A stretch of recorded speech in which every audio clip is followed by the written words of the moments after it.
Okay, welcome. Welcome to the U.S. Senate Candidate Forum, hosted by the Republican Party of Wright County. My name is Dan Schoenhardt. I am the chairman out here. Thank you all for being here. We're going to kick things off the way we always start things in Wright County, and that's with an invocation and the Pledge of Allegiance. So would you please rise? Heavenly Father, thank you for bringing us all here today. Thank you for the glorious, beautiful day it was today. Help us to have a good spirit of debate and sportsmanship and keep it friendly, but also guide the answers given by these candidates to help influence the decisions that the delegates will make in a couple weeks at the state convention, so that we might choose the best candidate so we can hopefully turn the state around as we practice one of the great gifts that you've given us of self-governance. Thank you, Lord, for today. Amen. Amen. The flag is there. I pledge allegiance to the flag of the United States of America and to the republic for which it stands, one nation, under God, indivisible, with liberty and justice for all. Okay, thank you, everybody. All delegates and the first 25 alternates to the state convention have been sent the live stream link. And we also have this available on 1280 The Patriot. And to host our moderators, Mitch Berg.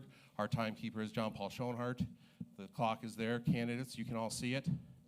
Yes? Yep. We will be abiding by the clock, yes? Hopefully. Okay. Take it away, Mitch. We will be abiding by the clock, and I'll explain why in a moment. Welcome here, everyone, tonight. Thank God you could all make it out here. Of course, welcome the candidates. Give them a big hand. Being a good Republican, we don't have a lot of pointless rules, but we're going to follow the ones we have. We're going to have a 2-minute opening statement for each candidate to tee things up with here. Then, I'm going to ask a series of questions. They'll be visible behind the candidates here. Each candidate will have 90 seconds to respond to the question. We will rotate the order in which they speak. If someone's name gets dropped, they will have 30 seconds to respond. I will observe some discretion in seeing how many times we go back and forth, because we're here for a debate, not a boxing match. So I will start waving at about 10 seconds to go, the 90 or 30 seconds. At time, I will clear my throat tactfully but aggressively. And if we have to cut people off, we'll cut people off, because that's the way it works. Anyway, and then we will, if time permits, allow a 1-minute closing statement from everyone at the end of the evening here. So with that in mind, let's tee things up here. First one is about economy and taxes. Minnesota, perhaps you've heard, is a high-tax state, and the cost of living is kind of bonkers compared to what it used to be. What specific federal tax reforms would you prioritize to help Minnesota families and businesses, and how would you address the state's reliance on federal spending, including, but not limited to, the money that's been stolen in recent years while pushing for lower overall taxes? Excuse me, Mr. Berg. Is it okay if I ask a question?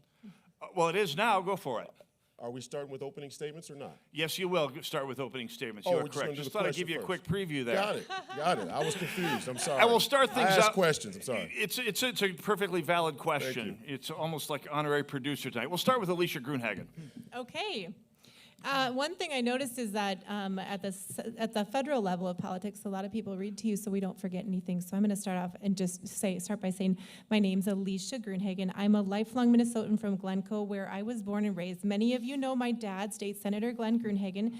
He's been in the Minnesota legislature for 16 years. I came from a legacy of independent thinking and circus roots and small business and home education and public service. For as long as I can remember, politics has been part of my everyday life. I learned early that government decisions are shaped by those who show up. Politicians have consequences for families and future generations. During college, I interned in Washington, D.C. for Congressman Mark Kennedy, where I got my firsthand look at the legislative process. For a number of years, I worked behind the scenes in my family's insurance agency. I saw a lot of cancer diagnosis in people and in families, and it really affected me deeply. So in 2019, I started a natural food co-op, and I continued to work with that effort to source education, connection, and hope for local families. I realized that no one else was going to come to my community and love the people like I did.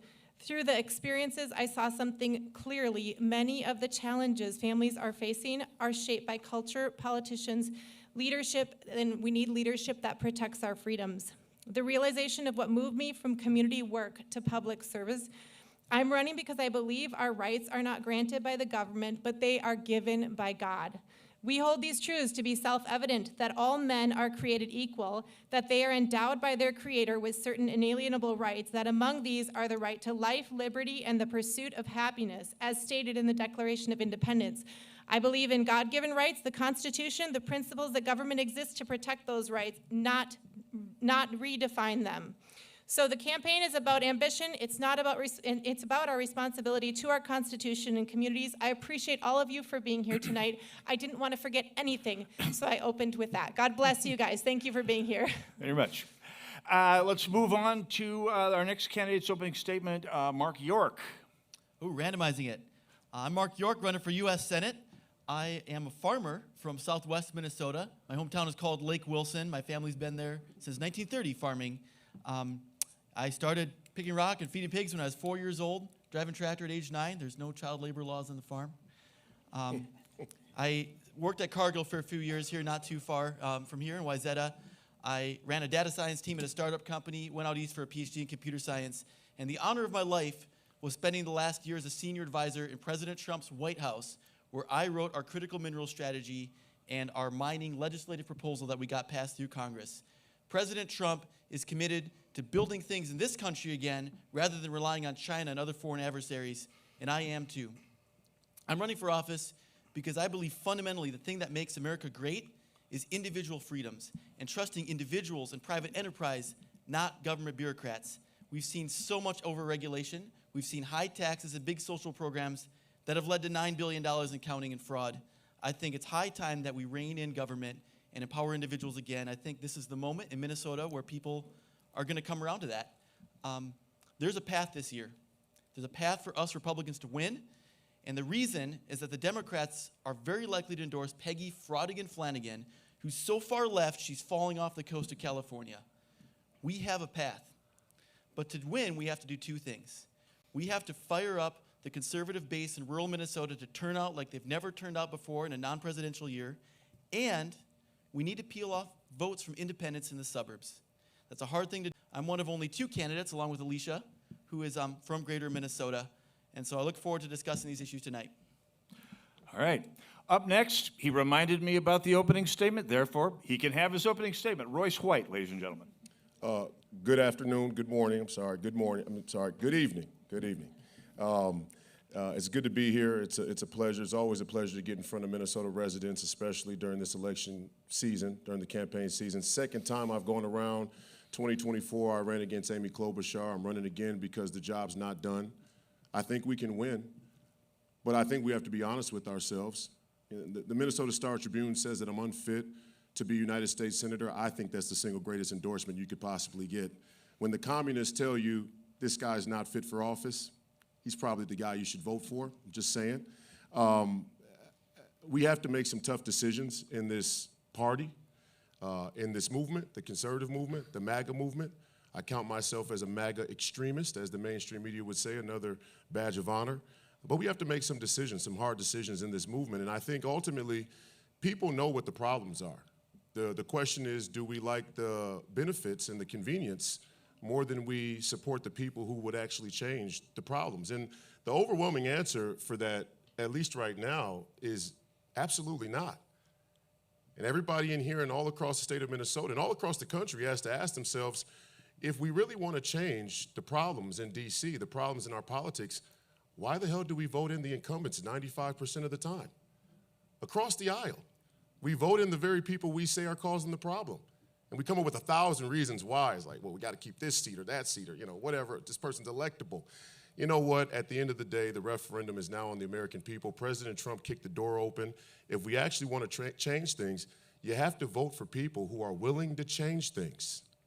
And I just count myself as one of the only people in this race, but all across the country, who actually has the backbone to change things. Thank you. Look forward to talking to you this evening. Excellent. Up next, let's go with Adam Schwarzy. Hey, good evening, Wright County. Thank you so much for your effort putting these debate together. They don't happen organically, so thank you so much for your time and effort. And thank you for Minnesota. Everyone who was listening, taking the time out of your evening to get smart on your next U.S. Senator. So my name's Adam Schwarzy. I'm running for the United States Senate and abiding by your endorsement. And I think it's really sad that we have candidates not on stage tonight because they think there's a shortcut. The shortcut is not through DC, it's through you. In the history of the Minnesota Republican Party, no candidate has been able to buck this system and get a DC endorsement and run outside of you, the will of the people, the grassroots. And so that's why I've been unashamedly supportive of your endorsement this entire race. But why should you endorse me? What are my values? What are our shared values that we have together? One is I am a Christian, unashamedly. I am a follower of our Lord and Savior, Jesus Christ. And number two, I've already had the privilege and the honor of serving you my entire adult life. 21 years, 11 years as a Marine, 11 years as an Navy SEAL officer. What does that mean? I've seen leadership, poor leadership, Biden, Obama, and great leadership, like my 44th, 45th, 47th Commander-in-Chief Donald J. Trump, who under his leadership, America is back on top. No tax on tips, no tax on overtime, no tax on Social Security. That's what happens when you elect a leader and a fighter for you. But he can't do it alone. Why do we not have the Save America Act passed right now? Because we don't have enough fighters in the U.S. Senate. Why do we not shore up our elections, something 84% of Americans want to be accomplished? It's because we lack fighters on the Republican side on the U.S. Senate. Also, I'm a big fan of our Second Amendment rights. And while other candidates are running as pro-red flag gun laws, I'm a lifelong infantryman and a lifelong supporter of the NRA. Also, I support life because it's the right position with God and our party platform. Thank you so much for coming up, embracing our values, and a winning team. All right. Finally, Tom Weiler, you have 2 minutes. Good evening, everyone. I'm Tom Weiler, and I'm running for the United States Senate. Do me a favor, everyone close your eyes for a second. Donald Trump is on his way to China right now. Picture we are 4 years down the road. The next presidential visit to China is about to take place. President AOC had just boarded Air Force One, along with her Secretary of Defense, Tim Walz. Unfortunately, that scenario is possible. You can all open your eyes so you don't go running out of here and do any danger to anyone. That scenario is unfortunately more possible than we think. We need a serious senator to represent the serious issues our country faces. The Straits of Hormuz represents 20% of world's oil supply comes through there on a daily basis, and about 20% of natural gas. The South China Sea, 1/3 of all products shipped in this world go through the South China Sea. 90% of advanced semiconductors. We think the Straits of Hormuz impacts are severe, and they are. Diesel costs is too expensive for farmers. Everyone's fuel costs are too expensive. But what we're dealing with right now is nothing if we have a geopolitical issue or confrontation with China. So we need serious senators. In the last 6 years, think of what has occurred in Minnesota. 6 years, May 12, 2020. George Floyd was simply George Floyd. COVID was shutting down the world. You could get a home loan for 3.45%, and funding the police in the existence of only 2 genders was commonplace. 6 years down the road, look what has changed.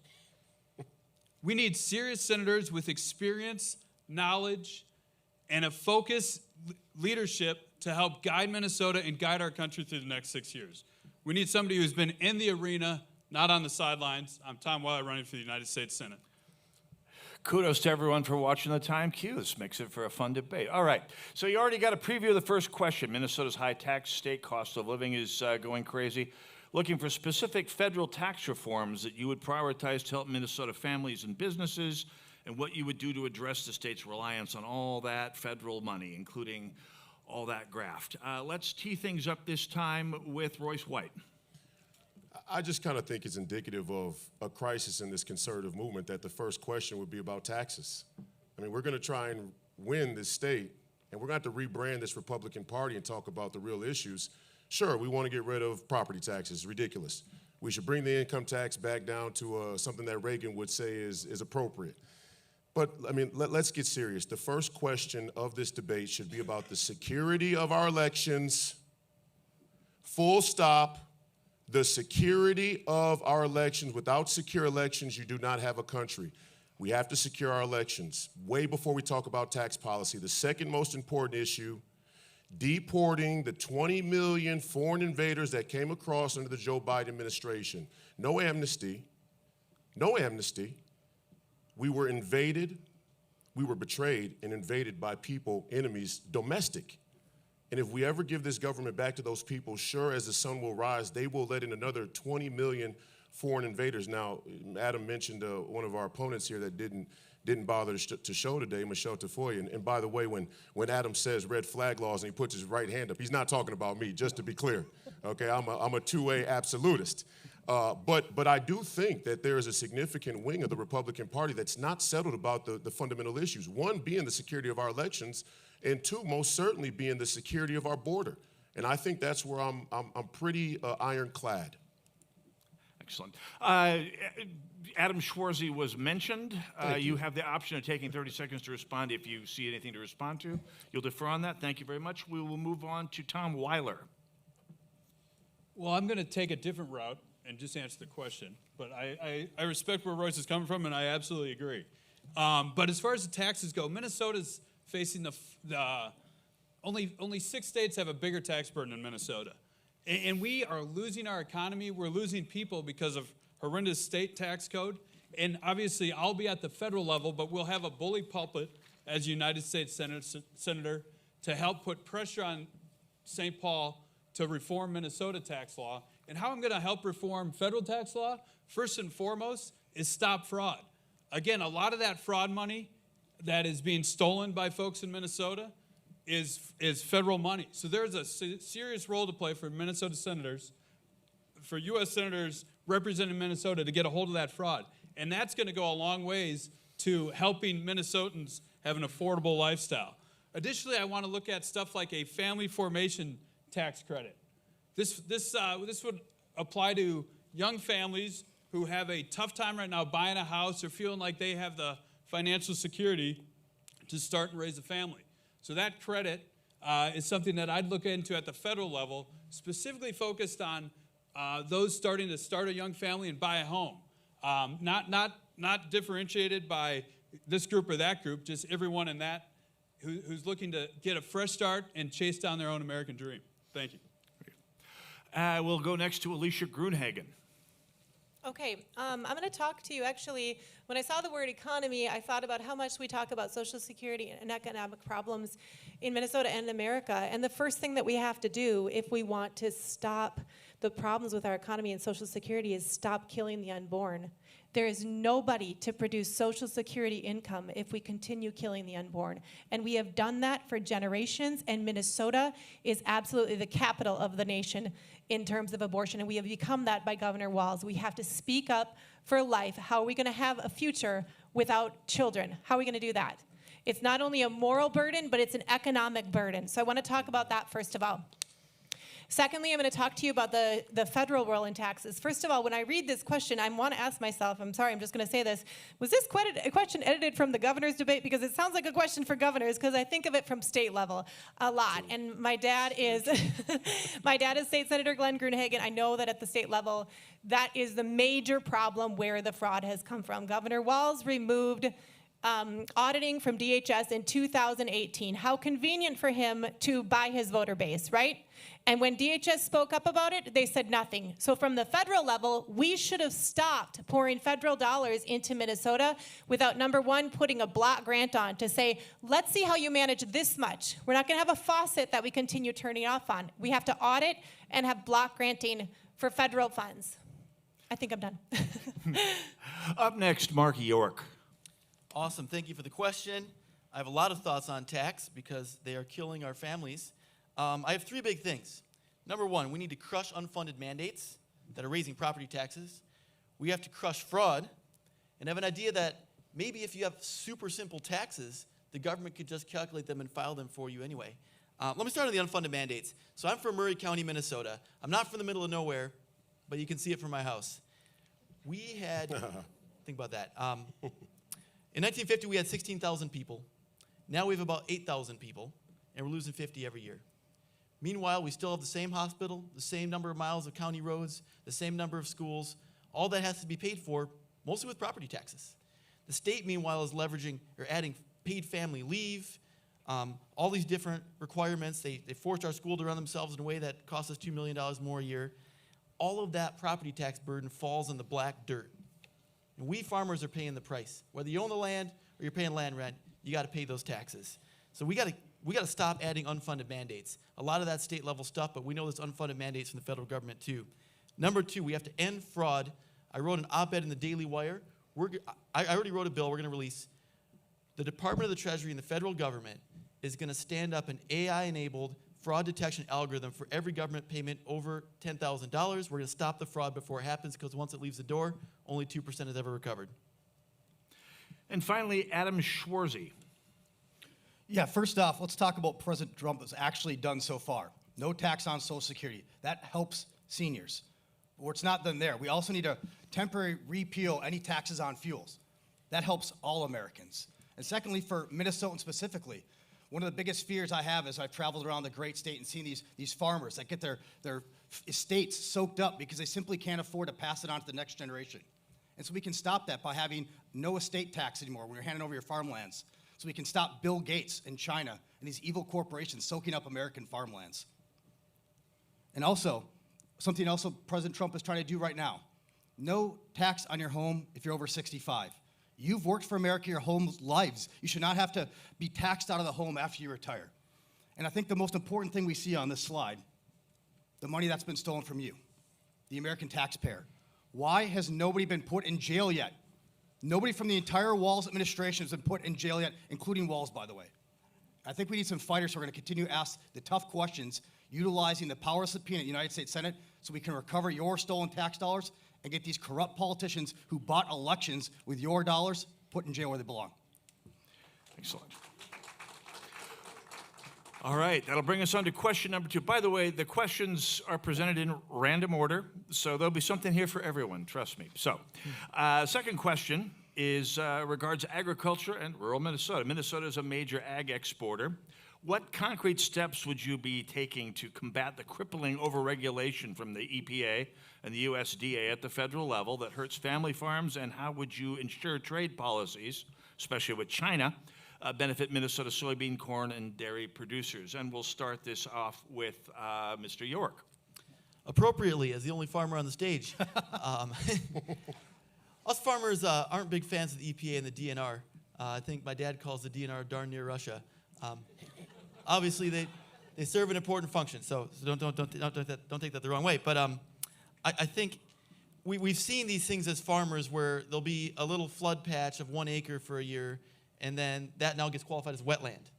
And that means you can't farm it. And there's certain restrictions about how close you could spread manure or anything to your pond, your puddle that dries up in a week.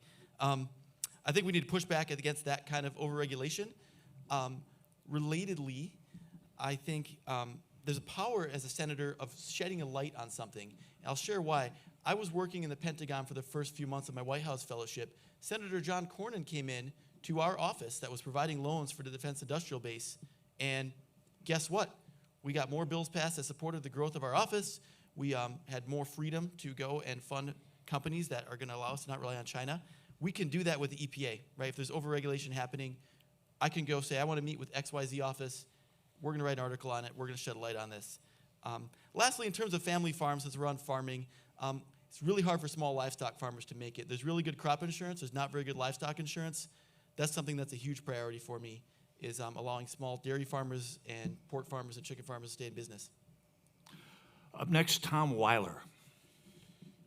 Well, I'm not a farmer yet, but I am an aspiring farmer. That goes back to my dad grew up on a farm in western Minnesota, and I still go out there and I try to help my uncle's farm.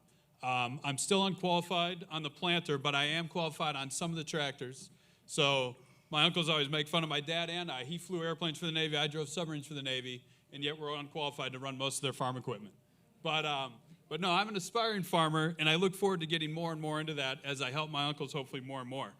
But Minnesota is based on our farming. Our farming industry is what built this state, and we need a representative of Washington, D.C. that, one, listens to farmers and is a champion of Minnesota farmers' hopes and needs in Washington, D.C. Angie Craig, for all of her talk about being on the Ag Committee, has never passed a farm bill. She has voted no on any farm bill that's passed, and she's never passed a farm bill. That's absolutely ridiculous. Minnesota is one of the leaders in ag around this country and around the world, and we need to have leaders that listen to farmers and bring their concerns to Washington, D.C., and adamantly pushes for their hopes and what they need to be successful. The family formation plan that I talked about in the tax answer also applies to farmers. It's nearly impossible for a young individual to start farming. And again, with the estate tax, it incentivizes folks to get rid of their farmland instead of trying to pass it on to the younger generations. So both of those are specific issues and policies that I'll tackle to help support farming in Minnesota. Very good. Thank you very much. We'll move on to Alicia Grunhagen. Okay, thank you. It's good to be here tonight. So it brings me back to our debate at Farm Fest where I got to meet Royce Wright in 2024, and Amy Klobuchar was sitting there, and he was there too, and she went down a list a mile long of all the things that the federal government is doing for farmers, and I sat there and I thought, I think my answer is just get out of the way. That's number one, is the federal government needs to get out of the way, and I think farmers feel that way, get out of the way. A couple other things. You guys are listing, let's see, soy, corn, and dairy up here, but we can encourage production of other types of crops and production products that can be used for the crops that we already make. So this is like alternative purposes for crops. We need to keep investing money into research for these things. We invest a lot of money in research at the U of M, but does it do any good? I'm not really totally sure, but I do like the U of M, but I'm just saying we need to make sure that those research projects have a good outcome, that we can produce research on crops that we can produce in Minnesota and can do more. Another thing, a very obvious thing that we can do at the federal level, elect a new senator. How about that one? In fact, elect two, right? And I'm saying that because Amy Klobuchar and Tina Smith, I was at Farm Fest, I stood and I talked to people there, and they said Amy Klobuchar and Tina Smith have been standing in the way of these space launch programs, and they are space launch programs that certain states have been approved for more. It sounds crazy, right? But it's not. Minnesota has been approved for a number of space launch programs, and Amy Klobuchar and Tina Smith are standing in the way. You want to know why? Because they don't want to bring unions. Why? Because Trump, by and large, is being supported more and more by unions, and they want to block it. So stop the political games, elect a new senator. Thank you, Alicia Grunhagen. Thank you. We'll move on to Adam Schwarzy. Well, bottom line up front is food security is national security. And I want to make Minnesota the food security capital, the bedrock of our nation, as it deserves to be once again. And how do we do that? We get government out of the way. What does government produce? Nothing other than tax and overreach. The producers are you, the American people, the Minnesota farmers. And as somebody who's been in this race longer than anybody else, as somebody who's traveled more miles than anybody running for a statewide office, I've seen the farms. And I'm telling you, my number one priority is to make sure that our farmers are passed down so their family businesses, their family farmlands are not being soaked up. That is a priority as a Minnesota U.S. Senator. And as my colleagues have pointed out, what are our senators doing right now in the U.S. Senate to protect farmers? Nothing. Crickets. They refuse to protect farmers in any way, shape, or form with their power. The track record of Peggy Flanagan now, who will be my general election opponent, is not going to bode well. Because when I talk about government overreach, she is more of the same. As most of us up here are pretty much constitutional conservatives, get government out of the way, Peggy Flanagan is for government overreach at every single step. We cannot allow it to happen. And I said before, no estate tax. That's the best way I can promote and protect farmers so their farmlands don't get soaked up by the government or other corporations. And lean into Trump's Lee Zeldin, who's the EPA chief, who's done a wonderful job at repealing all these government overreaches while actually continuing to protect farmlands and the environment while still going after criminals.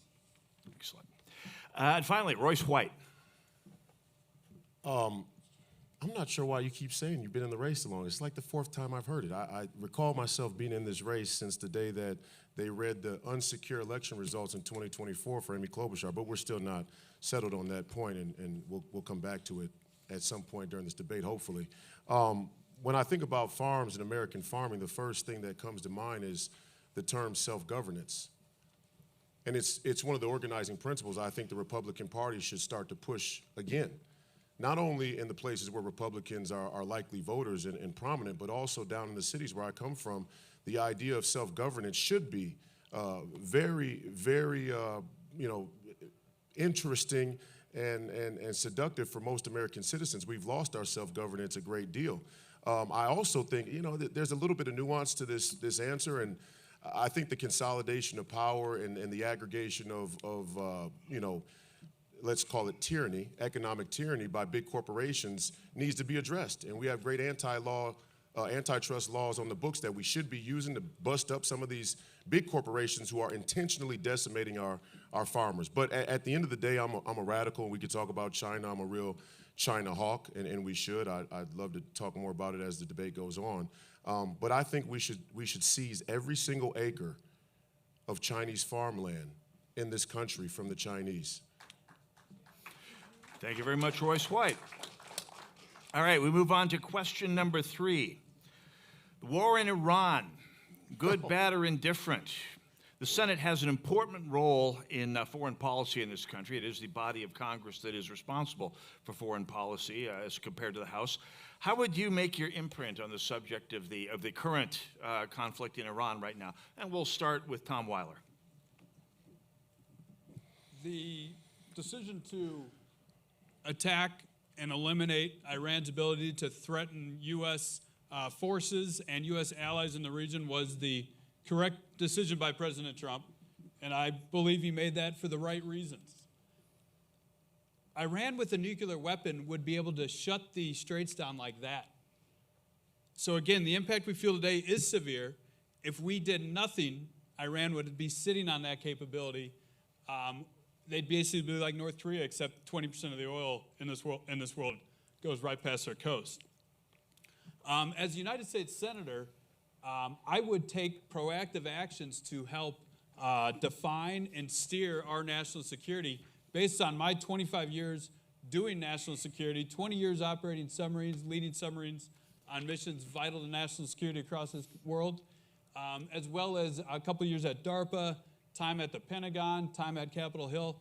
All of that experience would help me make decisions and help advise our executive branch on what is right for our national security. As far as right now, what the Senate is doing, they're abdicating their responsibility for that role. And that's every senator up there, Democrat and Republicans. What I would be doing as a United States Senator right now is pushing to pass a resolution to be at war with Iran. Because guess what? We're at war with Iran. President Trump deserves the resources to help our troops be safe and win that war decisively. Thank you very much, Tom Weiler. We'll move on to Royce White. We got to start getting serious about some of these things. I'm 1,000% in support of the president. I mean, to a radical degree where I'm like Trump 2028. Amen? Amen. Okay, I mean, President Xi is going to be president for life. Vladimir Putin's going to be president for life. It doesn't seem like they're having an election in Israel anytime soon. I mean, let's be serious here. Okay, that aside, I think that our priorities aren't rightly ordered here. The single greatest threat that jihad poses to America is right here in America. It's right here in Minneapolis. It's right down there in Congressional District 5, where they have 5 calls to prayer a day. And at some of the high schools, they're putting foot showers for the Muslims, and they've never even considered creating a prayer room for Christians. We are subverted and betrayed right here in this country, and that is the greatest threat that radical Islam poses to our freedom and our future. And we better deal with that first. And I'm not, look, I'm so much of a neocon. If President Trump said right now we're going to march up to the front doors of Beijing and have it out with the Chinese so that they don't beat us in the artificial intelligence arms race, I'm all on board, okay? But your priorities have to be rightly ordered. And if we forego the security of our elections and the 20 million foreign invaders that are in this country right now, the security of our elections mainly, everything we do in Iran or anywhere else will be undone. Very good. Up next, Adam Schwarzy. Thank you. I'm a no wars guy, but I'm also a peace through strength and America first foreign policy, and that's what Donald Trump does for America. 9 deployments, 75 countries. I've got more time downrange than anybody serving in Congress or Senate right now. I've had some of my brothers blow up in my arms in Iraq by the Shiite militia sponsored by Iran. I've lost SEAL brothers fighting the Syrian brigades sponsored by Iran. 2 years ago, I had a couple of my brothers go overboard fighting the Houthi proxies off the coast of Yemen. Iranian-sponsored terrorism. Iran was the #1 world sponsor of terrorism. Multiple wars funded all around the world. $4 billion a year. Never again. Because in 2 days of amazing military operations executed under this president and their Secretary of War, we decapitated the #1 world sponsor of terror. We owned the sea. We owned the air in 2 days. And this is what makes us different than Democrats. It would be politically convenient for President Trump to pull out right now. And that would be exactly what Biden did with Abbeygate. But we don't govern by political convenience. We do the right thing for America, and that's what Iran is. And now we need to finish the job and then turn over the Straits of Hormuz to our Arab neighbors. But the so what with Iran, it's not, should we buy one less cup of Starbucks? It's that we can never again rely on the Arab countries for our fuel ever again. All right. Up next, Alicia Grunhagen.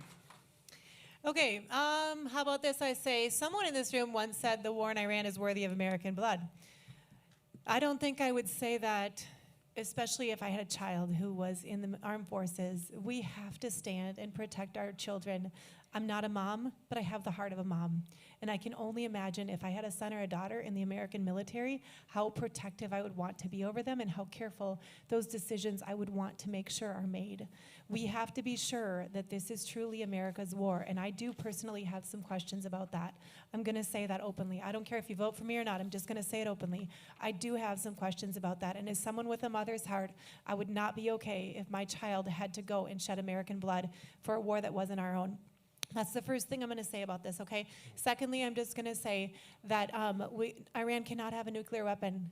Why did we take out Maduro? These poor guys have heard me say this 100 times. Why did we take out Maduro? We took him out because he was a threat to America. He sent prisoners to our border to rape and murder our people. He sent drugs over our border. 300,000 estimated people died from the drugs sent over. He was a threat to America. We took him out. And I say bravo. Good job. We did that. We did it right? Iran was chanting death to America. That is also a threat to America.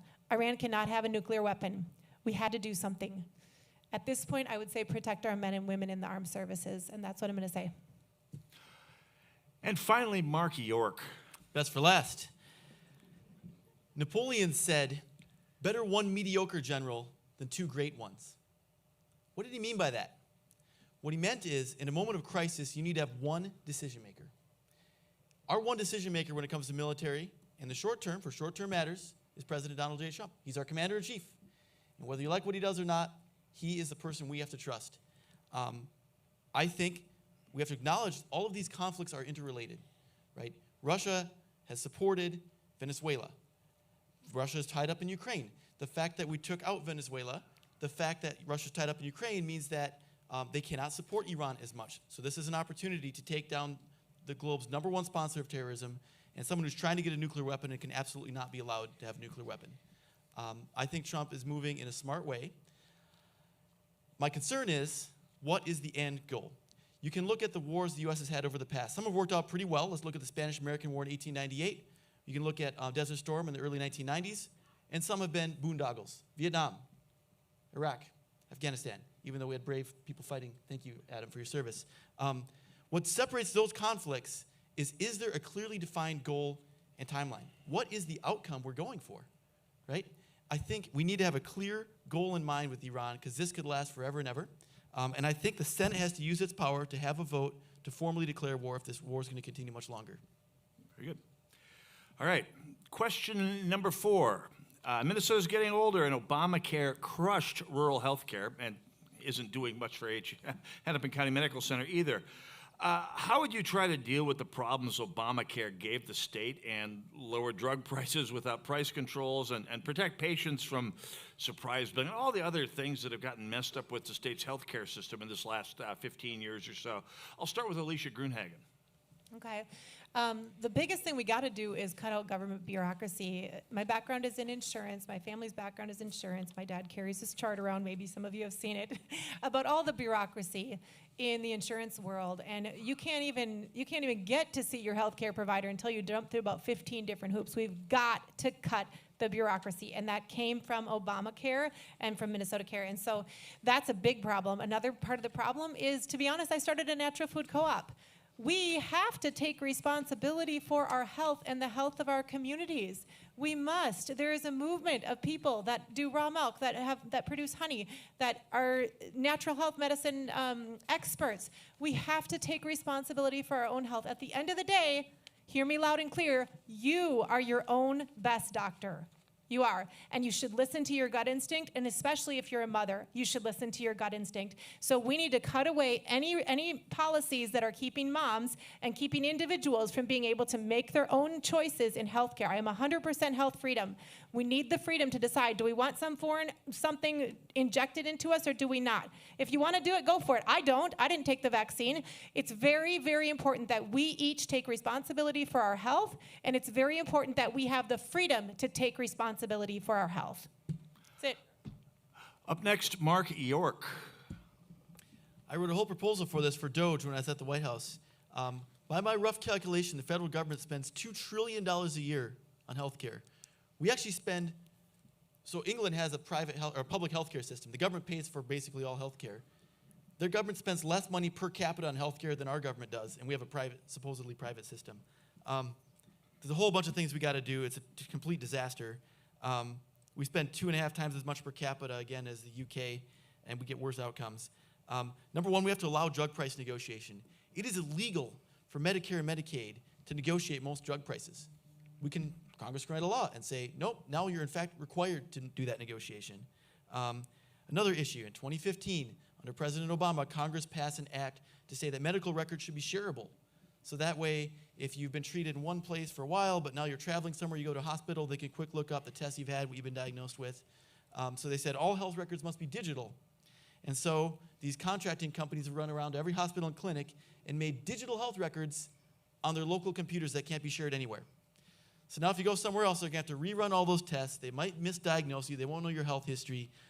That's something we got to change. We got to have one standard health sharing system. The last thing I'll say is over 90% of medical payments are made by institutions, not individuals. And so the market forces don't really work like they should. We should for non-catastrophic things, let individuals make those payments and have only catastrophic insurance cover the big things. Thank you. Up next, Royce White. Barack Hussein Obama was a traitor. Yep. Should be arrested. Obamacare was one of many subversive policies and programs that he and the communist Democrats, I call them commie-crats, instituted, and it should be done away with. And President Trump is doing a good job of some of that. But I got to go back to this last question because it's hurt my brain, honestly. Do we think we're going to go down into Minneapolis or the Twin Cities with these same talking points about our foreign policy? The beating heart of the MAGA movement was a repudiation of our foreign policy. America needs to come first. Americans need to come first. And it blows my mind that we think the American people stupid enough to continue to say Iran is the #1 sponsor of terrorism. They're not. China is the #1 sponsor of terrorism because they give Iran all their money. And you know who funds China? Every last one of you who are unwilling to decouple from the convenience of a tyrannical communist regime. And in that way, by association, we all in here share some of that communist sin. We have to decouple from the Chinese Communist Party, and we have to start being brutally honest about our formation of foreign policy, the impacts on our economy, and more importantly, our culture. Thank you very much. Up next, Adam Schwarzy. Well, first off, Obamacare has tripled your health care costs here in Minnesota. We've destroyed real free market competition and patient choice. Greedy insurance giants, powerful corporations, and corrupt politicians in both parties have concluded to lock us in their private industry and their profits, for profits over you. Right here in Minnesota, it's even worse. Under years of total Democrat control, the betrayal is so bad that costs have exploded and rampant fraud has bled the system dry. And because Democrats chose to force Minnesota taxpayers, to fund illegal health care to the tune of $600 million, the program is even worse. The solution is not more government. And that's what Peggy Flanagan stands for. The solution is radical transparency, free choices, free market. You actually get to choose. You get to shop around. You get to have transparency. And full stop, free market. That's the solution. But the so what is we can no longer put Americans last. And that's what Republicans stand for, putting Americans first. Well, Democrats sit down for putting Americans first. Republicans stand up and fight. And that's what I'm fighting for right now, to put you first. Put your health care first. And we cut out the fraud, your health care costs will go down. And we have free markets, your health care costs will go down because you have the power to choose, and I trust in you. Thank you very much. Finally, Tom Weiler. Thank you. I will get to the question, but first, boondoggle. It's the inappropriate way to refer to those wars. Thousands of Americans died. There were mistakes made, but when we had service members, fellow Americans dying and fighting for our security. So boondoggle, not the right word. And with Royce, I just disagree. I've been deployed to the Middle East. I've both practiced and watched Houthis, Hamas, Hezbollah attack and kill service members for the last 47 years. I guess I am 48, so, but, more in depth in the last 10 to 15 years. So I just disagree with that. As far as healthcare, I was diagnosed with Parkinson's 8 years ago, and that definitely shifted my perspective on healthcare in this country and what it means to be reliant on healthcare, expensive healthcare for the rest of my life. Now, fortunately, I was able to serve in the United States Navy for 20 years, and the VA has been taking great care of me. But Americans have to have affordable health care, and to get that affordable health care, it's competition, competition, competition. Obamacare did exactly what Republicans thought it was going to do. It raised costs and lowered care. So how about we go back to putting competition into health care, and that'll drive down the cost. Royce White was named. If you care to respond, you have 30 seconds. You know it. Come on.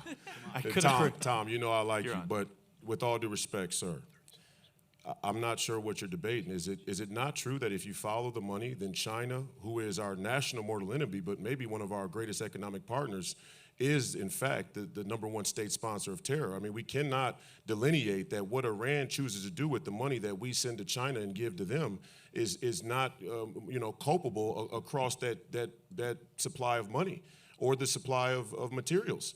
And we've kind of capitulated to that, hand and foot, and we kind of view ourselves as being, separate from the money. And there's your 30 seconds. Thank you very much. And since the rule is people get named, there's nobody named Doggle I named him. on I said stage. his name. Well, you were named, but Yes. As far as the boondoggle reference, I believe that was. It was for me. I mean, I'm honored to be attacked. It was just a boondoggle. Your time is ticking right My now. time is ticking, yeah. No disrespect to the service members who served, right, in Iraq and Afghanistan, those conflicts. And I think it's, in particular with Saddam Hussein, we took out a brutal dictator. It's in a better place than it was. Afghanistan, the Taliban's still there. I still stand by, though, you need clearly defined goals and ideally in a short time horizon to get in and get out. Those are the most successful wars in history. Saddam Hussein is unable to respond, so we will continue. All right, red meat incoming. Got him. Refugee resettlement and illegal immigration have both put a lot of pressure on Minnesota, as has the response to federal action. How should America handle immigration going forward, and how do you propose, in your position, hopefully as our next senator, to pursue that? And we will start that off with Mark York. We cannot have illegal immigration in this country at all. We're a nation of laws. I would say to our friends on the left, if you think that we should have more immigrants, then change the laws. We have not had any immigration reform in over 40 years. And until we do, we have to enforce the laws on the books. And the laws on the books say you can't cross our border illegally. I think we have to applaud President Trump for having built a wall and reduced the number of illegal crossings to almost zero, the lowest it's been, I think, in decades. We do still need some immigrants. It's true. Albert Einstein was an immigrant, right? There's certain skills we need. I think the important thing is we cannot have hyphenated Americans. If you are going to come to our country, it's a privilege, and you have to fully embrace American values. You have to learn English. You have to follow our laws. You have to integrate into our society. All of our ancestors did it. It was hard, but here we are. I think the American values is the key, crucial thing. We see some immigrants here who want to come and live in their own communities and not integrate with society, and we see some of the same cultural traits like fraud enabled by our friends on the left who aren't keeping their eye on the till emerge. So I think we do need immigrants, but they need to be legal, and they need to buy into American values. All right, very good. Up next, Alicia Grunhagen. Okay, I gotta make sure I understand this question. So I guess what I would say is, first of all, while I was listening to this, we want to be careful as Republicans that we are very, very clear how much we love other cultures and we love the idea of immigration. We want people to come to this country. We want them to come here and have the same opportunity that we have, to live in a country that is the greatest country in the whole world, and where they would have the opportunity to pursue their dreams and their freedoms. Plus, we love the idea that they come here and innovate. So we have to be really, really careful that we are making sure that we say we love legal immigration. Our only problem has been the illegal portion and the raping of our pocketbook and the stealing of our Minnesota flag. That is our problem, and that is a fair beef to have with the people who have allowed the immigration process to just be basically swept away. Just anybody come here, do whatever you want. Me and the rest of these people on the stage have to live by the laws, but somebody who comes here illegally, you don't have to live by the laws, right? No, that's not okay. We are not okay with that. So I just want to say, for whatever reason, I love other cultures. I've almost gotten along with other cultures better than I get along with my own. I'm not sure why that is. And so I want to just bring that up, that it is the illegal portion that we have to get straightened out. And the legal immigration, we have to be, actually, we really need to improve our process on that and make sure that we're onboarding and vetting people. My time's up. All right. Up next, Tom Weiler. I have a radical idea about immigration. Let's solve the problem. Huh? Something new for the Senate. Yes, everyone here believes illegal immigration is called illegal immigration because it's illegal. So everyone agrees that we definitely support President Trump in securing our border and stopping illegal immigration. And that's first and foremost the number one step for any immigration reform. And now we need to reform immigration. America does allow the most legal immigrants of any country in the world on an annual basis. If we need more immigrants, we need to go and tweak and not even tweak, I think we need to redo our immigration focused on American first immigration policy, i.e. what does American economy need to be more successful, and those are the immigrants that we should be promoting and being allowed to immigrate into our country. And when they do immigrate, assimilation is a good thing. That's becoming an American. We want folks to immigrate and have their own American dream, not their own dream from where they came from, their American dream if they become an American citizen. So my goal in the United States Senate is to attack these problems, solve these problems, not bury our head in the sand and act like they don't happen.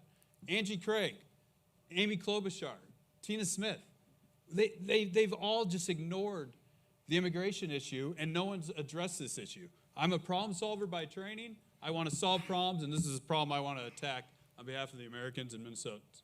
All right. You wanted it, you got it. Royce White, you're up next.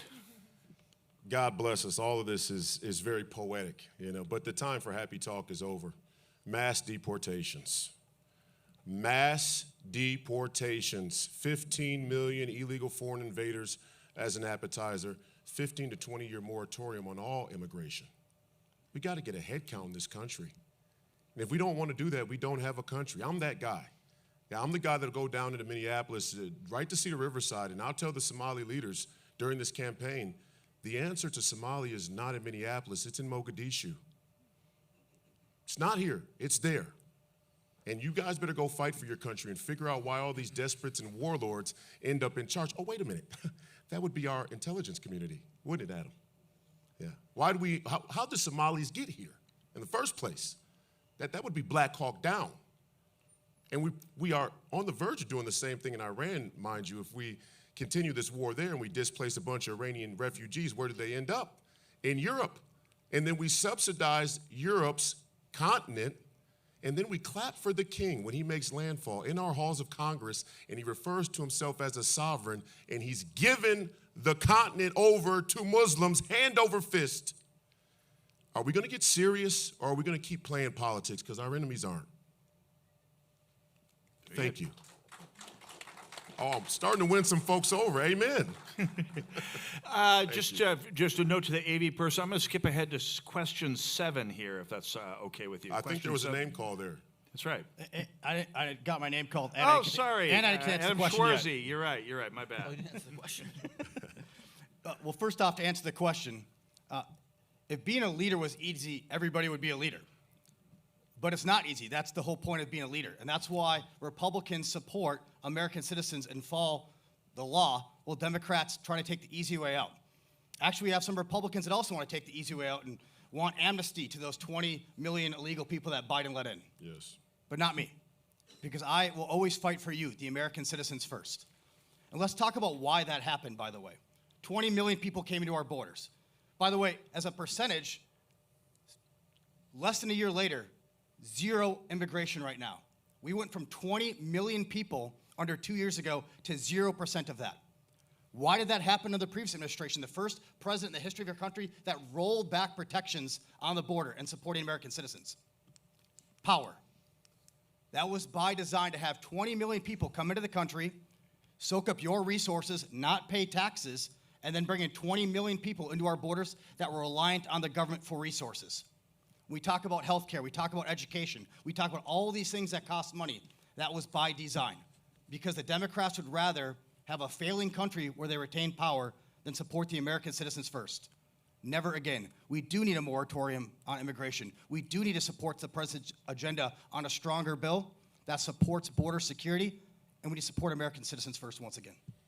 Very good. Now we'll move ahead to question 7 here. We're making some good time here, by the way. So, by the way, thank you if you're all keeping me on. It was just testing to make sure you're all paying attention. All right. Question number 7. Minnesota has manufacturing and agriculture exposure to China. How aggressively would you pursue decoupling critical supply chains, restricting Chinese land purchases near military strategic sites, and countering Chinese Communist Party influence operations in the United States? We'll start with Adam Schwarzy. Great. Well, here's my background.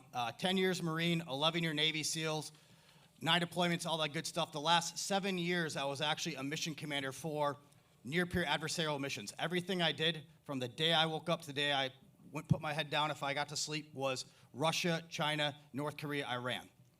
So I understand that outside of our borders, China is everything. It is the real threat outside of our borders.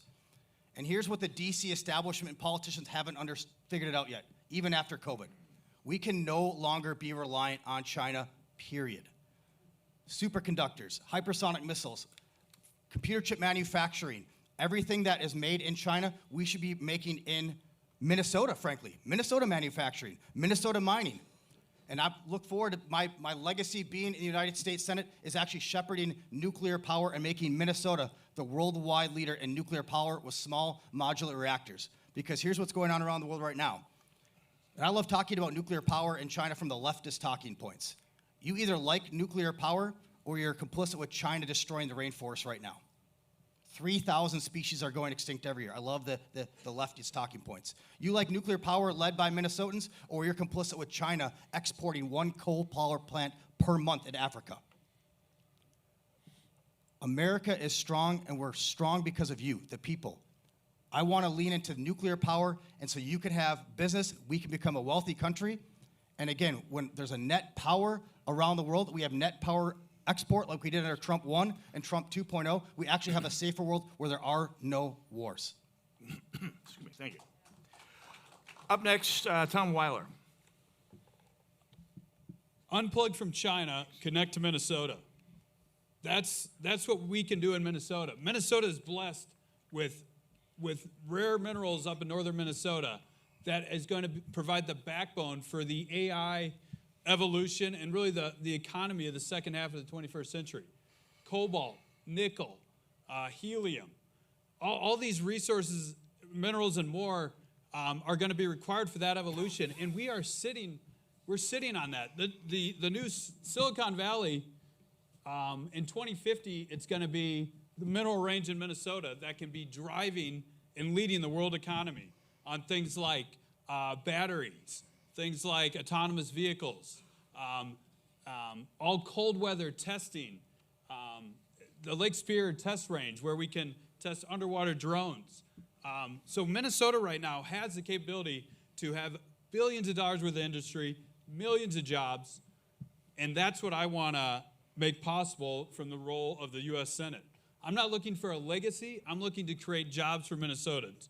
Good jobs, good paying jobs. Nuclear power is definitely part of that. I operated nuclear reactors for 20 years, went to nuclear power school, was an engineer, and so I know a thing about small modular nuclear reactors because I operated one underwater across the world. So I want to bring that expertise along with creative solutions to generate jobs for Minnesotans and be a worldwide leader with the Minnesota economy. Up next, Alicia Grunhagen. Okay, time for a Bible verse, right? The heart is deceitful above all things and beyond cure. Who can understand it? That's Jeremiah 17:9. The reason I say that is because we have good intentions in America that we're gonna recognize people who want to come over here and want to even buy our land and do, but we don't realize what's in their heart. We don't realize the plan behind what they were doing. Now, as soon as we came to that, we had to begin to protect our land. I'm going to also say the world belongs to those who show up. What is the answer to selling land to China? We have to take responsibility and farm our own land. We have to take ownership over our own country. And so I'm just going to say, I guess I'm just going to leave it at that. We have to understand what is in the heart and the wickedness in the heart of other people towards America when we have a good heart towards them. And when we begin to understand that, we have to take ownership and put laws in place and put strategies in place that protect our land. That's it. Next, Mark York. If you don't build things, you can't have things.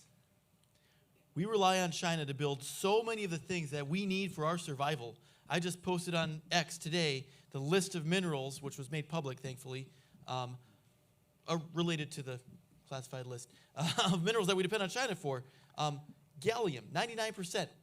99% of our gallium that we need for all of our avionics and our missiles, we rely on China to produce that for us. What happens if a war breaks out and your mortal enemy controls 99% of what you need to attack them? Not good. That's why my campaign tagline is build, baby, build. It's 3 syllables and it sums it all up. I worked in the White House on our critical mineral strategy. Do you guys know how long it takes to open a mine in the United States? 29 years. 29 years. We are tied for slowest in the world with Zambia. Now, nothing against Zambia. I just think we can open mines faster than them. And everywhere you look, it's the same dang thing. You have to wait for your EPA approval for 6 years if you want to open a manufacturing plant. We've shut down half of our daycares in our state due to overregulation. Nuclear power, don't get me started. It'd be 10 years just to get your permit reviewed, let alone actually build it. On every front, we need to accelerate permitting reform. We need to train the skilled engineers. We need to train the skilled work people, tradespeople, and build things in this country again. And that will give us robustness to China. We will move on to Royce White's answer in a second, but just note for the AV guy, we'll move on to number 12 after this. So with that, Royce White, you're up next. Convenience will be the death of freedom. The beating heart of the corrupt DC uniparty in this country is the China issue. And there's an idea that you all should become familiar with. It's the managed decline. The esoteric geopolitical experts call it a Thucydides trap, and some people said that the rise of China was the second law of thermonuclear dynamics. It can't be beat. I don't believe any of it. I think it's a lie. I think it's a scam. I think it's a Ponzi scheme to watch this country decline, and your elites get rich on the way down, which doesn't happen too often across the Chernow House of human history.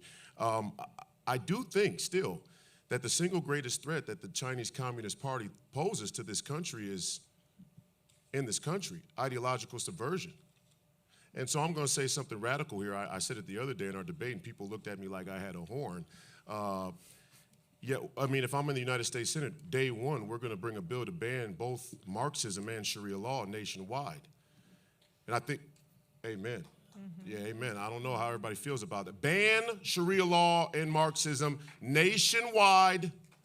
Thank you. Okay. And beyond that, I just don't think, and you got to start to, get this idea going in your head. I just don't think we should ever give the government or this country back to people who have already admitted they don't believe in having a country.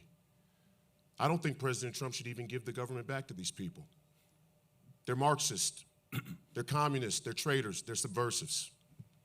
Thank you very much. We'll move on to question number 12 now. We're heading down to the home stretch here. I think we'll have time to get everyone a closing statement here. The next question is this, and this is slide number 12 here, so hopefully we'll be on the right one here. Your route to the Senate goes through the endorsement process, whether it's at the convention or in the primary, either way. You've got to get the nod from either the delegates or the voters, maybe both. So, why should the delegates or the voters vote for you to face off against probably Peggy Flanagan? And we'll start this off with Royce White. Well, that's a simple answer. It's because the D.C. deep state doesn't want me to be the candidate. Real simple. Basic math. Whoever the D.C. deep state doesn't want to be the candidate is for a reason. It's not only because I come from the Twin Cities and I represent a profile that they never imagined would emerge in this country. It's like a dumb black basketball jock who talks about Thucydides' trap. Come on, are you kidding me? Who does this Negro think he is? And that's exactly what we need. Amen. Yeah, we have to take the gospel and the Constitution and some issues that are kind of complex, but not so much if you know how to articulate them, to the places we least want to go. Carl Jung said it. The thing you need the most is usually hidden in the place we least want to go. And here we are in beautiful St. Michael, and my God, this is a great movie theater. I want to catch a movie afterward, but the key to this election still runs through that inner beltway, or it runs through the Christians. And see, it's interesting because your D.C. elite thought it appropriate to send you an NFL sideline reporter with a pair of Prada pumps and A, tell you she's going to go fight the deep state, which I mean is completely laughable, but B, that pro-amnesty, pro-choice, and anti-two-way red flag laws have any palate in the cities. We're not going to change any hearts and minds with that. We're not going to bring in more Christian low-propensity voters. We're not going to bring in working-class blacks and Hispanics who don't want foreign invaders in their communities any more than any of us do in here. We have to break the mold. I break the mold, and if you want to confirm that, just take out your phone and ask Grok who would be the candidate that would most likely upturn things in D.C. Thank you very much, Royce White. Thank you. Absolutely. Up next, Mark York. You should endorse me because I can win. We need a candidate who can win this year. We Republicans, for so many years, have found a way to snatch defeat out of the jaws of victory. We're not going to do it this year. Not when we have Peggy Flanagan, who's totally beatable. How do we win? We win by doing two things. Number one, we have to bring out the rural roar of voter turnout like we've never seen in a non-presidential year. But it's not going to be enough. If every Republican votes, it's not going to be enough. We need to peel off some of the independents as well. How do we do that? We don't do that by being moderate like some candidates and saying, well, I'm a Republican, but only kind of. No. We do it by doubling down on the principles of small, limited government and empowering individuals. And in particular, we are strongest with independents on economic issues. That's why my platform is mainly economic. We're going to cut the red tape that makes housing, daycare, and nursing homes super expensive. We're going to make it easy to build things, mines and manufacturing, so we can create jobs. And we're going to use AI to prevent the fraud before it happens. So we're going to save your taxpayer dollars from getting sent to Mogadishu. I've also reached out, by the way, to different immigrant groups. I'm a Spanish speaker. I learned Spanish so that I could, in agriculture it's useful. Turns out it has been. Those people are very conservative. They don't believe in transgender surgery for youth. I spoke with the East African Day of Prayer, 300 people from East Africa. They're very conservative. I said, you guys should be voting Republican. And they're open to it if we reach out. I'm going to build a coalition, and I'm going to win, and I'd love to earn and honor your endorsement. So thank you for being here tonight. Thank you very much. Up next, Tom Weiler. I'm working to earn your endorsement because I want to solve problems. That's what we need. That's what unifies Minnesotans right now. All Minnesotans, left, right, center, agree we have major problems to solve. And our state government and our federal representatives are not getting the job done. We don't need a candidate from that Washington, D.C. handpicked. We need a candidate who has experience in national security, public policy, budgeting, foreign policy. Someone who has actually led, not someone who asks questions about leading on the sidelines. Someone who will get the job done, stop fraud, stop crime, stop our economy from fleeing our state, and advance the ball down the field for all Minnesotans and all Americans. We need a senator with experience, knowledge, problem-solving ability, a senator who fought to stay in the submarine force while others decided to run for office while still on active duty. We need a true leader, a true Minnesotan, and someone who can win on November 3rd. And that needs to be the best candidate who will be the most effective senator for all Minnesotans. I think there was an implied name there. I will allow Adam Schwarzy to respond for 30 seconds. When somebody's dead, just let him die. Fair enough. Okay. We will move on from there to, well, Adam Schwarzy. First off, a fun fact for you. No candidate in the history of the Minnesota Republican Party running for Senate has ever gotten a primary win after failing to earn your endorsement. That's a great stat because it means there's no way to buck the system. All roads to the United States Senate aren't through D.C. There's no shortcuts to the United States Senate, just like there's no shortcuts to becoming a Marine. There's no shortcuts to becoming a Navy SEAL. You have to do the work. That's a great stat. It's through you, not through D.C. So why should you endorse me? Because I share your values. I share the Republican Party platform values. I fought my whole life for America. I am America first. Everything I do is because I love our great country. I do support the president's agenda. He's the only president I've actually ever voted for. And between when I retired until now, everything I've done is supporting his policies. I also support our Second Amendment rights constitutionally, and I support life. Not because it's an easy thing to talk about, because it's the right thing to do. And I'm adopted, so it's a very personal issue for me as well. And also, you have to do the work. You have to show up. I have been on the campaign trail longer than anybody else running for statewide office. I have done the work. We have the largest grassroots team of any statewide candidate because we share the values and we do the work. And together, because of our shared values, we have the largest team. We're raising the funds to compete in November against the Democrats, but I can't do it alone. Thank you for those who are coming out tonight because you're getting involved. Thank you for those who are joining teams worthy for Senate. God bless you, and God bless America. All right. Finally, Alicia Grunhagen. Okay, so I would say this. Have you ever seen a mama bear when her cubs are threatened? She's not a nice creature to be around. And I just want to say to you guys, I'm nice on the surface until you cross me. And I'm nice on the surface until you cross those that I love and until you cross those values that I love. I ran pro-life, pro-gun, pro-Trump in 2020. I ran the same in 22. And in both of those, I ran as a Democrat. I never took a dime or dollar. I never signed any of their platform. But I went and did that because I'm a believer in freedom. You know what? Vote for me or don't vote for me. I love liberty and I love freedom. And even when I don't see it in the Republican Party, I'm going to stand up and say something. If I am in the Senate, I will go even to Donald Trump's office, who I love and have supported, and I will demand answers. And I will say, I want answers before you send our men and women over to Iran or to any other foreign country to fight a war. I will stand up for life. I will say, we are going to talk about this issue of life because Minnesota has become the capital. And it has not only hurt these babies, it has hurt the moms, it has hurt the dads, it has hurt the whole family. And we're going to talk about that from the United States Senate. Good thing Michelle's not here because she's not standing for that and she doesn't get 30 seconds to answer. So I'm just going to say that the reason that I'm running for this is also because I believe that it's like when you get up and you do something you didn't realize how much you had inside of you. I have been standing behind the scenes for 15 years. I have watched people attack my dad. I have watched him stand as both Republicans and Democrats have attacked him at times. I know that when you stand in a room, you have to be ready to vehemently defend where you are standing, regardless of how other people feel about it, and still somehow learn how to get along with that. Thank you very much, Alicia Grunhagen. Thank you very much. Yes, you're welcome. We'll be moving on to question 13 in just a moment here, and we will have time for a short closing statement from everyone, and I do mean everyone when we're done here, and we'll still get here at the end of time here. But first of all, thank you to all of you for showing up here tonight. Give yourselves a hand for making it out here. Give a big hand to the candidates here, of course.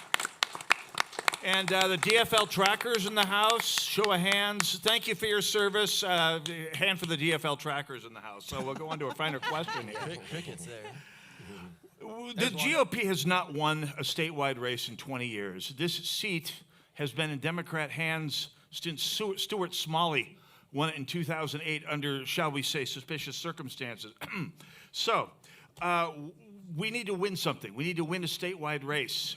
We need to win a bunch of statewide races to save this state. So My final question before closing statements is, what is your path to victory, given what you know about this race right now? And we'll start with Tom Weiler. My pathway to victory is to talk to Minnesotans, earn their respect, listen to their issues, their concerns, and develop a relationship with Minnesotans, and prove to them that I'm here to serve their needs. I'm not going to D.C. to serve my needs. I'm going to D.C. to serve their needs. It's quite simple. Our state and federal government has failed Minnesotans, and they are looking for solutions. They're actually not looking for how a Republican or a Democrat or an independent. They're just looking for someone who cares, someone who listens, and someone who will go to D.C. to fight for them and not fight for D.C.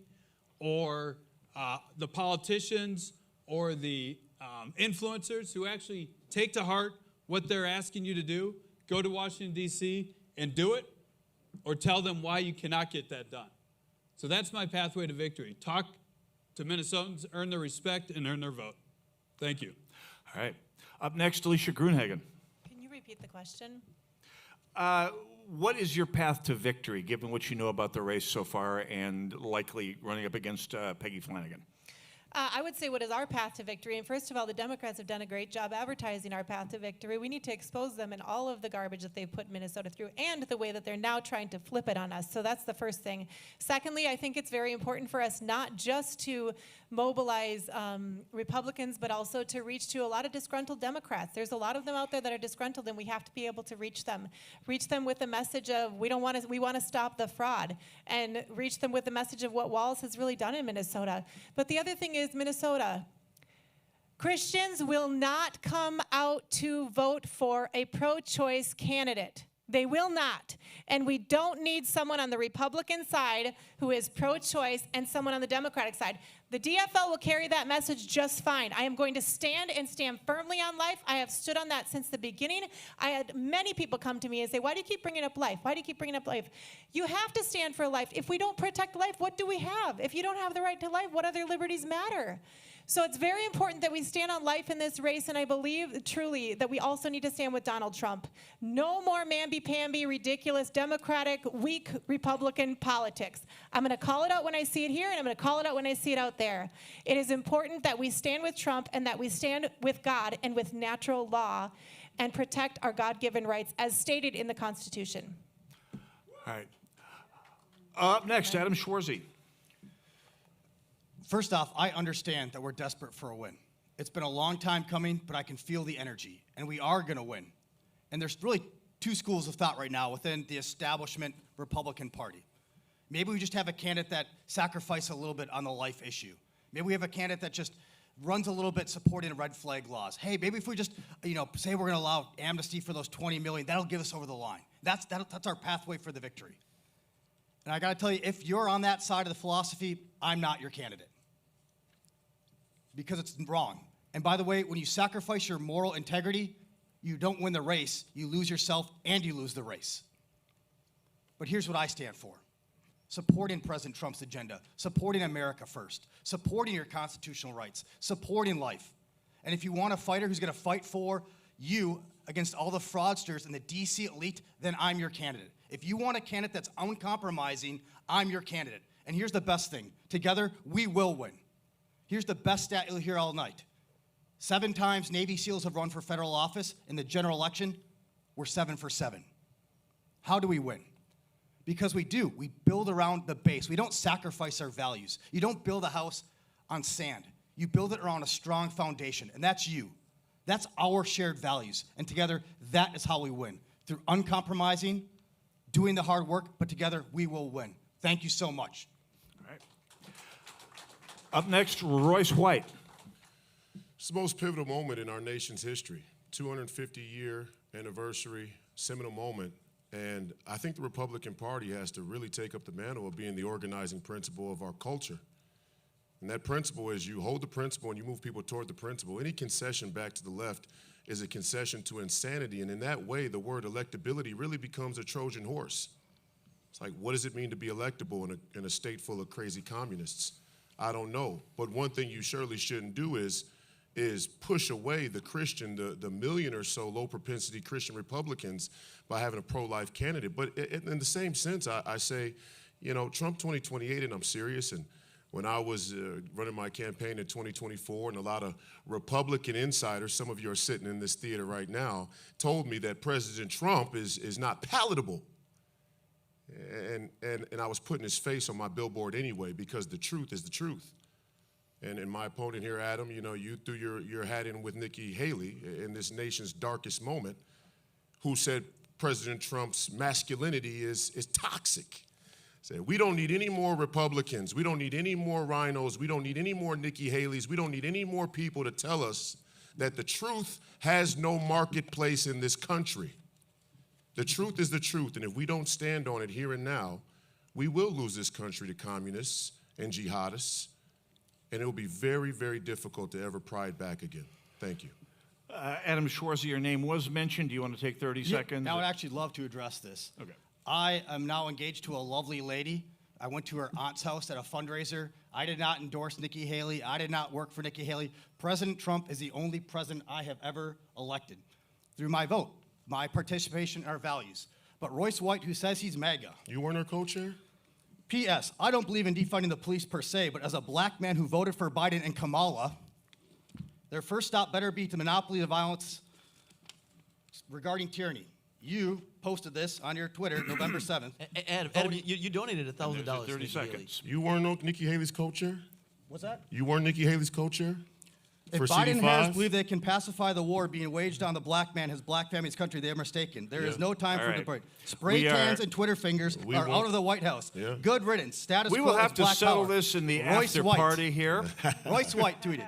We'll settle this And out still, in the lobby. it's F Trump. Need to be honest, though. Royce White. I hate to you cut are mics. not MAGA. You I are really a don't grifter. wanna do You are a it. shill. You're going to be running for Were God you Nikki Haley's in co-chair? Minneapolis in Mr. 2 years. Schwarzy and Were Mr. you White. Nikki Haley's co-chair? We'll Yes or have no? to- I was listed on the Star Tribune in one letter. I've never done anything. Did you give them permission to Let's use you as their cut the co-chair? mics No, here, I did please. not. We need to I move said on she with could- this here right now. We'll settle this in the lobby afterwards here.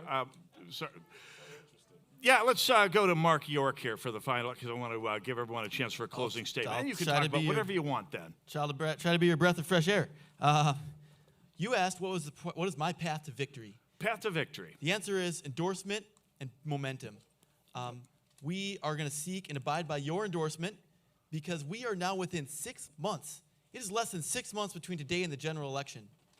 Peggy Flanagan's already raised $4 or $5 million. We have a lot of catch up to do, and if we don't have as many months as possible to get behind one candidate, we're going to lose. Momentum. I entered on January 7th. I entered this race. I'm one of the newest candidates in the race, and yet we have finished in the top 3 in every CD poll to date. We are building momentum with funders in the tech community, in Minnesota, on the East Coast, with the business community and the farm community. We're getting featured in farm media. We're going to be featured in Ag Weekly here this week. We're going to double down and continue to build on those relationships and endorsements. A lot of folks have said they would endorse if I got the endorsement from the party. We're going to keep building out with local and social media. And lastly, we are building a unique coalition. Small story, I did my PhD at Harvard. That's not necessarily a badge of honor. When I started there were 900 Harvard College Democrats. There were 80 Harvard College Republicans. We were a rare breed. When I finished, well, I haven't quite technically defended, but right now there's about 900 of each. It's those young Republicans, those people who saw the over-restriction of COVID and how it caused them to lose years of their life. Those disenfranchised people will vote for us. I've reached out to the university folks in Minnesota, and we're going to bring that coalition, and we're going to win. All right. Finally, we're going to have time for 1-minute closing statements from everyone. You can spend it closing any old way you want, and after 1 minute, the crew's going to come out and take the microphones and run away with them here, just to play it safe here. Anyway, 1 minute to close. Thank you all for stopping by here. Before we close, give everyone a big hand. And we will start with Tom Weiler. What is the role of government? It's really not that complex. The preamble of the Constitution does a pretty good job. A more perfect union, establish justice, ensure domestic tranquility, provide for the common defense, promote the general welfare, and secure the blessings of liberty to ourselves and our posterity. That's what our government should be doing. The United States Senate has not been doing that. They have abdicated their responsibility to budget, to lead our country's foreign policy, because they simply are scared of hard votes. Voting is not hard. Preventing a terrorist attack before it happens is hard. Fighting a war against Iran is hard. Being a mother and a father is hard. Voting is not hard. I intend to go to Washington, D.C. to change the Senate, solve problems for Minnesotans and all Americans. I'm Tom Wiley. I'm running for the United States Senate.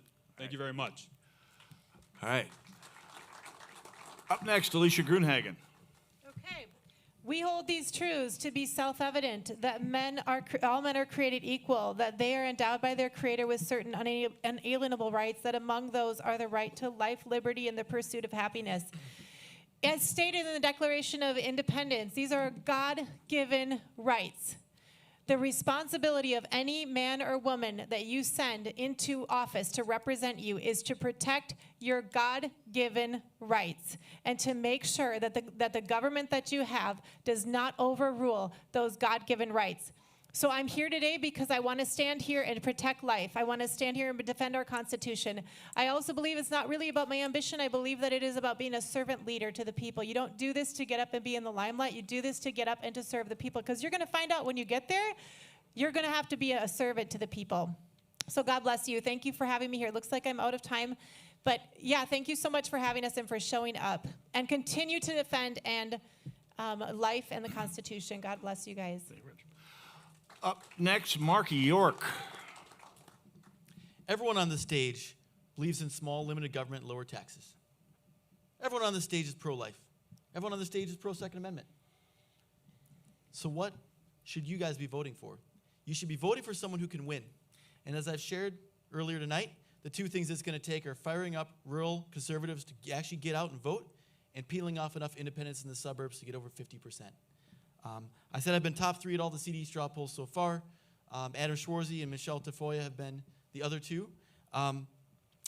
Tafoya does not fire up people in rural Minnesota. She just does not. I've seen her speak there. There's just not the enthusiasm that's going to get people to go out and vote. Adam Schwarzy is against birth control and doesn't have anything to say to independents. And I think for that reason, despite the fact that he does fire up conservatives, I think he's not going to get enough independents to get over the top. I'm the one who does both. I would also add I'm the only person who's actually written policy that's passed through Congress last September in terms of mining. Last thing, please get involved. We candidates need your support, volunteering, donations, voting for us. I'm Mark York. Thanks for being here tonight. We're kind of on time here, so I'm going to have any names mentioned settled afterwards or in the media, wherever you want to do it. Well, up next, Royce White. The three main principles that should organize in a society. 3 things, 3 basic pillars of society: reality, the truth, freedom. Our enemies are unmoored from reality, and they're not shy about it. But we have to be serious about those 3 things as well. What's the reality? What's the truth? What does it mean to be free? What are we willing to sacrifice? Are we willing to sacrifice our freedom for security? Our founding fathers told us many times, don't do it. And it's not just about your physical security. It's also your emotional and psychological security. And I just say, we all know that at some point we're going to have to go into the belly of the beast, right there in the Twin Cities, and change hearts and minds. And we have to come to grips with the fact that if we continue to do it with the same old Republican talking points without being brutally honest to them, but about our role in politics up until this point, we don't have a chance at winning. Secure the elections first, mass deportations, get the illegal foreign invaders out, then we have a chance if we're willing to tell the truth. Thank you for being here. And finally, Adam Schwarzy. Well, it was a fun night tonight, as one of my favorite Bible passages, Proverbs 27:17, as iron sharpens iron, so when one man sharpens another. So we've had some good sharpening tonight. And again, this is what separates us from the Democrats. We do this process. We do the hard work. At the end, we don't anoint. We endorse a warfighter for your values. And I submit that I am that warfighter. The best metric for future success is past performance. 7 for 7 SEALs have gotten over the target in general elections. We do the work. We have the values. And in this race right now, I'm not polling in the top 3. I'm polling 1 in every single straw poll. I've raised the money. I've got more money than every candidate on here times 3. And not a dollar has come from D.C. Not a dollar from the military industrial, not a dollar from PACs. I'm not being funded from D.C. All of my money has come from you. people in this room, 87 of 87 Minnesota counties, all 50 states, people that are signing up to invest in a candidate that works hard, that shares values, that can win the win, and together we will win and take back our state. Thank you so much for coming out. God bless you. God bless our boys and girls doing the deed right now overseas, and God bless America. Very much. One last round of applause for everyone and for the Wright County GOP for organizing this. And back to Dan Schoenhardt. All right, thank you, candidates. Has it really been an hour and a half already? Holy cow, that went fast. I mean, the banter between some of you has been very entertaining. Thank you, Mitch Berg. Great questions. Thank you, 1280 The Patriot, for broadcasting this. And thank you to all of you who came and bought tickets, because this isn't a free space. There is a lot of money that goes into this, so thank you very much. There is a straw poll, and because this was aired and available for people who aren't here to watch, the straw poll is available to them too. Go to our Facebook page, the Republican Party of Wright County. The poll is live now. It will be live for half an hour, and then anyone who wants to stick around in the lobby, they did bring the mobile bar down. We can hang out, have a little bit of social, visit with the candidates, and in half an hour, we will share the results. So thank you very much for being here.